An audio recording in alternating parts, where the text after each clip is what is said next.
सालों से अमेरिका और इजराइल एक चीज से डरते थे, ईरान का nuclear bomb. Iran uranium enrich कर रहा था, इतना ज्यादा कि बॉम्ब बन सकता था। इजराइल बार बार कह रहा था, अगर ईरान ने न्यूक्लियर वेपन बनाया तो हम नहीं बैठेंगे। साथ ही ईरान के बैलिस्टिक मिसाइल्स जो इजराइल, सऊदी अरेबिया और यूएस बेसिस तक पहुंच सकते थे। ईरान ने पूरे मिडिल ईस्ट में अपना नेटवर्क फैलाया था। हिजबुल्ला, हमास, हूथीज सब ईरान के पैसा से चलता था। 2025 में नेगोशिएशंस फेल हो गई। ट्रंप ने कहा, या सरेंडर करो या भुगतो। ईरान ने कहा, हम किसी से नहीं डरते। फिर आया फरवरी 2026, फैसले का वक्त आ गया था। रात के अंधेरों में अमेरिकन और इजरायली जेट्स ने तेहरान का रुख किया और दुनिया हमेशा के लिए बदल गई। 28 फरवरी को ऑपरेशन एपिक फ्यूरी शुरू हुआ। यूएस और इजरायली जेट्स ने तेहरान, इस्फहान और कोम पे स्ट्राइक्स की। एक ही रात में 40 से ज्यादा ईरानियन टॉप ऑफिशियल्स मार दिए गए, न्यूक्लियर साइंटिस्ट्स, मिलिट्री जनरल्स और सबसे बड़ी खबर, आयतुल्ला अली खमेनी 85 साल के सुप्रीम लीडर मार दिए गए। उनकी बेटी, दामाद, नाती सब। ईरान के स्टेट मीडिया ने सुबह अनाउंस किया। पूरी तेहरान में सन्नाटा छा गया, लेकिन ईरान एक सेकंड के लिए भी नहीं रुका।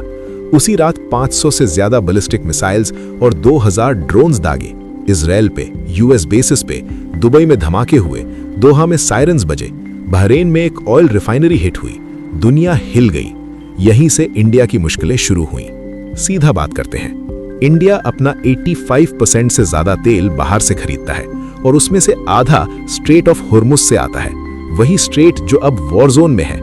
वॉर शुरू होने के सिर्फ कुछ घंटों में ग्लोबल ऑयल प्राइसेस 25% से ज्यादा ऊपर चली गई। ब्रेंट क्रूड $85 पर बैरल के ऊपर पहुंच गया, 3 साल का हाईएस्ट लेवल। इसका मतलब आपका पेट्रोल महंगा होगा, आपका डीजल महंगा होगा, और जब डीजल महंगा होता है, सब्जी, दाल, चावल, दूध सब महंगा होता है। और एक और प्रॉब्लम, इंडिया रशियन तेल खरीदता था सस्ता। अमेरिका ने 30 दिन की छूट दी है, लेकिन सिर्फ 30 दिन के लिए। उसके बाद क्या होगा कोई नहीं जानता। अब बात करते हैं फ्लाइट्स की। इंडिगो, एयर इंडिया दोनों की मिडिल ईस्ट फ्लाइट्स या तो कैंसिल है या रीरूट हो रही हैं। UAE, Saudi Arabia, Qatar, Israel, air India ने सब कैंसिल कर दिए। इंडिगो के शेयर्स एक ही दिन में 5% गिर गए। सिर्फ एक हफ्ते में इंडियन एयरलाइंस को 875 करोड़ रुपीस का नुकसान हुआ। हजारों इंडियंस गल्फ में फंसे हैं। इंडियन गवर्नमेंट ने स्पेशल फ्लाइट्स भेजे हैं, लेकिन सबके लिए काफी नहीं है। ये सबसे बड़ा डर है। 9 लाख यानी 9 मिलियन इंडियंस गल्फ कंट्रीज में काम करते हैं। UAE, Saudi, Qatar, Kuwait, Bahrain, ये लोग कंस्ट्रक्शन में है, होटल्स में है, ऑयल कंपनीज में है। हर साल ये लोग इंडिया भेजते हैं 51 लाख करोड़ रुपीस रेमिटेंसेस में। ये इंडिया की जीडीपी का 3.5% है, अमेरिका के साथ पूरे ट्रेड सरप्लस से भी ज्यादा। अगर वॉर लंबा चला, गल्फ में कंस्ट्रक्शन रुक जाएगा और इन 90 लाख इंडियंस की नौकरी जाएगी। घर वापस आएंगे बिना पैसे के। पीएम मोदी ने तुरंत सीसीएस मीटिंग बुलाई, रात को, इमरजेंसी। इतना सीरियस है ये। बात सिर्फ पेट्रोल और फ्लाइट्स तक नहीं रुकी।